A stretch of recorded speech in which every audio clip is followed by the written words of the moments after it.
Hello, my name is Tracy Schroyer, and I want to share my experience and what I've gone through so far to date with my breast cancer journey and experiences that I've had. And I'm a little late to the game as far as starting videos to talk about that. So I did want to start as of now and kind of go back and share some of that information with people and then continue my journey as I go along, sharing those experiences as well. So on December 26th, let me back up a little bit more.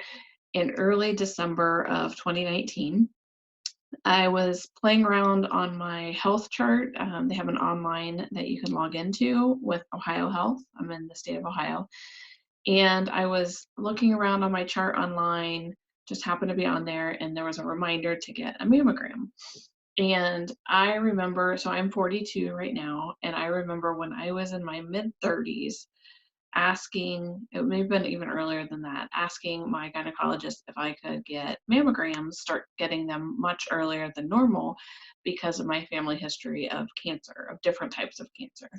And at that time, there wasn't a strong enough evidence to support it, so did not move forward with that.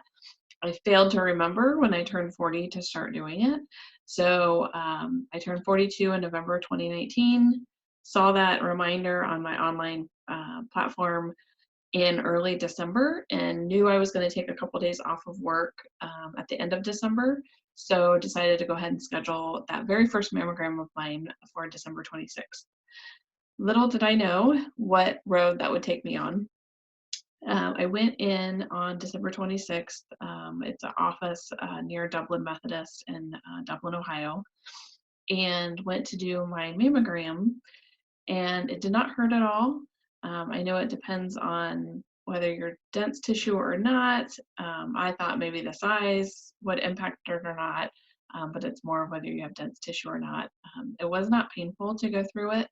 I remember talking to the lady. She was very, very nice, a Jewish woman, and I have a good friend that is Jewish, and I was asking her like how things were going, and I knew Hanukkah was around the same time as Christmas and everything, and how their celebrations were going. And she did tell me afterwards, she said, I want to let you know this is your first mammogram. They create a baseline. 9 times out of 10, you'll get a call back and they'll want to bring you back in to do an ultrasound to just make sure, everything's good if they see anything, just to kind of look at that. So I was actually expecting a call back from my mammogram. So that was not a surprise when I got a call back the next day. And they said that they believe that they found a mass on my right breast and they wanted to check it out a little bit further. So I got that call back the very next day. It was a Friday. I went in on New Year's Eve. It was a Tuesday, December 31st, 2019, to get my, actually, back it up a little bit. I went back the next day. I went back Friday, got the call back Thursday afternoon, went back Friday, had my ultrasound. Even then, I've heard so many people that have had biopsies, so I wasn't completely concerned. When the ultrasound tech came back in, it was a little alarming. The ultrasound tech came back in, and along with, I can't remember what his title was, radiologist that reads it, and the support navigator who I had met and kind of just, I don't even know if, yeah, I had met her before that. So all three of them come walking back in the room, and I'm laying on the, I was laying on the ultrasound table, and the radiologist was like, we're really concerned. Like, what we saw, we're really concerned. So in my mind, I'm still not, whether I was in shock or not processing it or whatever it was, I was like, okay. So they said, we want to bring you back for a biopsy. So I've heard so many people getting biopsies that didn't really, at that point, shock, faze me, whatever. So I said, okay, I made my appointment. And I actually went back. It was December 31st. It was New Year's Eve. Went back, and I actually had to go see it was whether I was a doctor or nurse practitioner. And I went to see the nurse practitioner in the same office building in a different suite and talked to her. She did self-exam or exam, hands-on exam And she even pointed out to me, she had told me, she said, based on the ultrasound, they are pretty positive it was cancer because the size of the mass, not only the size of it, but she said instead of it being a round mass, it looked like tentacles or something like that. So she said, we're going to go forward with the biopsy, but I just want to prepare you because we're pretty positive it is. And then she talked to me about genetics. And I have, like I mentioned, I have a lot of cancer of different kinds in my family, more so on my father's side. Do have a little bit on my mother's side, but not a lot. And not a lot that was even hereditary. So I went in, I remember I left my appointment with that nurse practitioner and I walked down the hallway to get ready to go have my biopsy. And I remember I was alone because my mom was sick and my husband was sick. I had friends that offered to go with me, and I'm very strong, very independent. I'm fine. I got this. This is nothing. Like, it'll be good. But after that nurse practitioner told me that, all I could think was like just all these things, like I could die and, everything that goes through your head. So I went into the waiting room and there was nobody in the waiting room. There was just the admin or the receptionist at the front desk. And I sat down and I just busted out crying and just a million thoughts going through my head from hearing that. And the sweet receptionist went back and got the lady who was considered a patient navigator. And this lady comes walking out, this little old lady, and she said, "Well, come back in my office." And so I went back and I sat down in her office and just grabbing the tissues and crying and everything. And she said, "I'm surprised that it took this long for you to, react and have this emotion." And I said, I just, I've heard so many people go through that in the past, so it didn't really faze me. And now it was just all hitting me.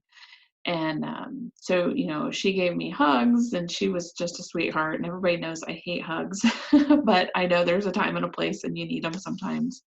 So from there, I went back into the room. They did an ultrasound guided biopsy. And so the ultrasound tech, it was the same girl I had seen before, and she was holding the ultrasound over the area where the radiologist came in, and he took it. It looked almost like a pen, and they had prepared my breast and cleaned it and put some numbing stuff on it, and then he held this thing that was like a pen, and the tech had warned me that when he went to do something, he'd give me a warning because it would be like a loud popping sound. And it was when they were grabbing the samples and doing the biopsy out of the mass in my breast. And thankfully, my mass was actually closer to the front of my skin.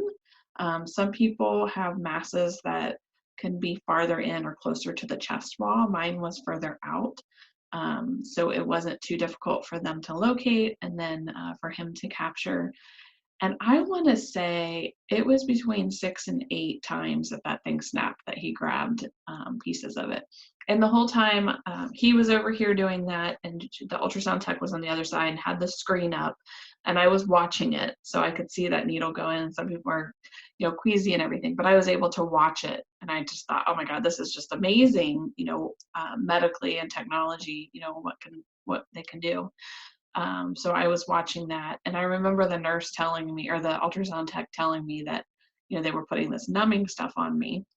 And I was like, well, I didn't really feel when they were doing the biopsy and taking the samples. I couldn't feel anything on there, but I didn't feel numb either. And she had told me it was kind of like the Novocaine you get when you go to the dentist. And it was funny because after he had taken what he needed and he got his stuff ready and he walked out, she kind of cleaned me up and just got that prepared for me to go. I sat up and I was sitting there for a couple minutes or so, and I was like, oh my God, like I could all of a sudden feel it and feel that numbness. And I remember I had to, after that, immediately go and get a mammogram, because what they do, and they told me this beforehand, is they put a titanium clip. It's very, very, very tiny. They put that in the mass. It will either stay with you forever if it's nothing. Say the cells came back and it was not cancerous, they would just leave it in there. There's no harm. You're not going to set off any detectors, anything like that. You just have this little clip. And then when they do future mammograms, they know that's what it was. They had already tested it. So if they see it again, unless there's something noticeably different, they're not going to do anything specifically for it. But then if you go in and you have surgery, that helps guide them towards where it is when they go to do the surgery, depending on, regardless of whether you get a lumpectomy or a mastectomy or anything like that. So they have that in there. So what they do is they do the mammogram because it shows them through the mammogram to confirm that the clip is in there and kind of the location and everything like that, so that they can track that. So I went in there, I did the mammogram. Everybody I came across, nurse, techs, radiologists, doctors, everybody was amazing, was very awesome, very empathetic, being in that field. And so afterwards, the nurse walked me over to the little waiting area, and they had the dressing rooms in there. And she walked me into the dressing room and she said, "I'm going to help you." She said, "I have this thin little ice pack to put on there, the spot where you had the biopsy done, because it will be, it might hurt and ache a little bit, and that'll help if there's any swelling or anything." So she actually came into the dressing room with me. And I tell you what, by that time, I had only had, I've seen my gynecologist every year and gotten breast exams there, and done self exams. And just from all the couple appointments that I had at that point, it was kind of like threw off my robe when she came in and helping me put the taping the ice pack onto me and get my bra on and everything. And she was kind of funny because she went to walk out the door and she went to open it. She turns around and I'm just standing there still with this ice pack taped on me and half of my bra on, and my big old boobs just hanging out. And she's like, "Cover yourself up, I'm opening the door." So we both laughed, and I covered myself up. She walked out, I got dressed and everything. But what is interesting is I do remember leaving, and I went to just make sure I didn't have to do anything else. It was basically when I met with that nurse practitioner prior to the biopsy, her and I talked, and I was straight up with her and I said, "I need to know on the phone. I don't want you to tell me I need to come into the office to find out good or bad or anything." And she promised that as soon as she had the results, she would call me, let me know good or bad, anything like that, and not make me come in. So that was very, very helpful for me, knowing that it wouldn't be that dreadful phone call where you have to come in and you don't know what's going on and anything. So, but I do remember when I walked out to leave that office, it was still right. So that was New Year's Eve. They had stockings hung up in their waiting area, and they had pink stockings and red stockings. There was a pink stocking that said Tracy. It's spelled exactly like my name is spelled. And I took a picture of it because I remember sending that to my mom. And I think I actually did that at the ultrasound, because I didn't know at that point that it was likely cancer. And I sent that to my mom and I was like, "Look, they spelled my name right and everything." And so it was just for the people that worked in the office. They had their little stockings hung up. But now when I look back at my phone and I see that picture, it's like, oh, it feels like an eerie sign, I guess, to me. So from there, I got the call from the nurse practitioner, and I will tell you about that in the next video. Thanks for watching.